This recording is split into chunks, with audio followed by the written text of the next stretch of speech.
बिस्मिल्लाहिर्रहमानिर्रहीम। मेरे अज़ीज़ दोस्तों, आप सबको नाक TV4 पर खुश आमदीद। हम हैं पाकिस्तान के चेयरमैन मोहतरम महमूद सईद साहब से हम ये पूछने की कोशिश करते हैं, सानह पेशावर के ऊपर आपकी क्या तसरात हैं?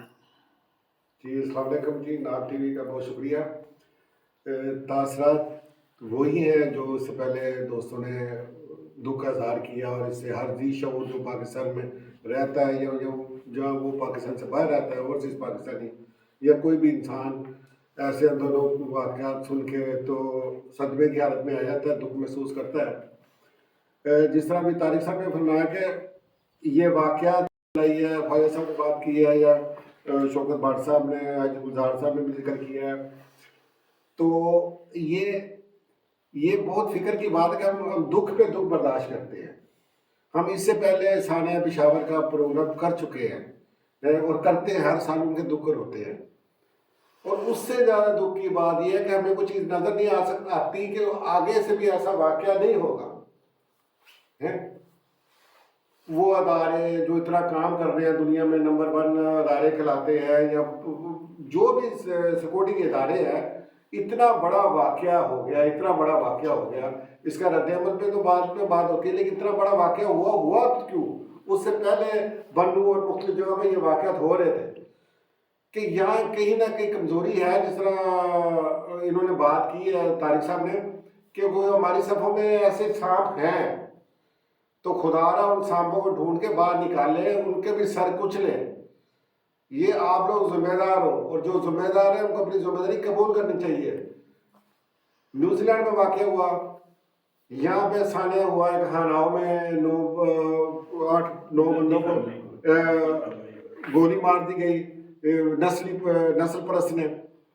सारी कौम यकजा हो गई बिना तफरीक, पाकिस्तानी, मुस्लिम, तुर्की, मोरक्को, बोस्नियन, अल्बानियन, जर्मन, जो जहाँ रहते वो सारे इकट्ठे हो गए, अपने अपने झंडे लेके निकला और रोडों पर निकले। इन्होंने पैगाम दिया है दहशतगर्दों को, उस नफरतों के पुजारियों को, कि हम सब एक है, हम तुम्हारी इस अमल को पसंद नहीं करते। न्यूजीलैंड में जब ये वाक़या हुआ, उस जो मुसलमानों से नफरत करता था शख्स, और उस तरह के और भी कई होंगे, और उनको ये पैगाम चला गया कि ये मैं इस तरह की हरकत करूंगा तो मैं तो कामयाब ही नहीं हो सकता। लोग तो सारे ये मजबूत हो गए। फिर अजानों की बात, मस्जिदों में टीवी पे अजान आई, नमाज हुई, वहाँ के वज़ीर आज़म पहुंची। तो ऐसे किरदार भी अपनाए, अपने रहबरों से दरख्वास्त है कि ऐसे किरदार बने आप लोग।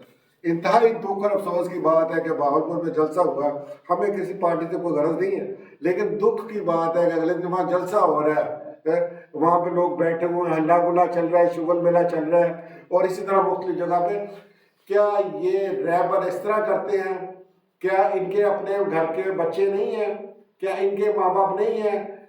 मैं ये समझता हूँ कि इनके है ही नहीं, हम लोग इनके खिलौने हैं, इनको ये इस्तेमाल करते हैं। तो खुदारा मेरी दरख्वास्त है कि अल्लाह ताला हमें ऐसे नाम नहाद रहबरों से महफूज रखे, और ऐसे रहबर सामने आए जो हमें कौम बना सके। दुख में इंसान इकट्ठा होता है, इस मौके पे हर चीज़, जिस तरह पहले आपने बात की, 3 दिन के लिए हर चीज़ बंद करते हैं, मतलब 3 दिन अफसोस कर लेते हैं। जिन घरों की फौतगी हो तो बेचारे सारी जिंदगी जख्म सहते रहेंगे, उनके जख्मों से तो खून रिश्ता रहेगा। हमें ये दुख होता है, या ओवरसीज पाकिस्तानी बड़े दुखी है, बड़े परेशान है। हम हर लिहाज से हम मुआशी तौर पर परेशान है कि हमारा मुल्क किस तरफ जा रहा है। तो मैं सबसे इज़हार तज़ियत भी करता हूँ, हो चुकी। और जो बच्चे शहीद हुए मदरसे के पानी में सैर करने के लिए गए थे, डूब के हलाक हो गए, ये भी इंतज़ामी गफलत है। ये भी कसूर उन्हीं लोगों का है जो जिम्मेदार है वहाँ के, जो मुसल्लत है वहाँ पे, जो बस जली है।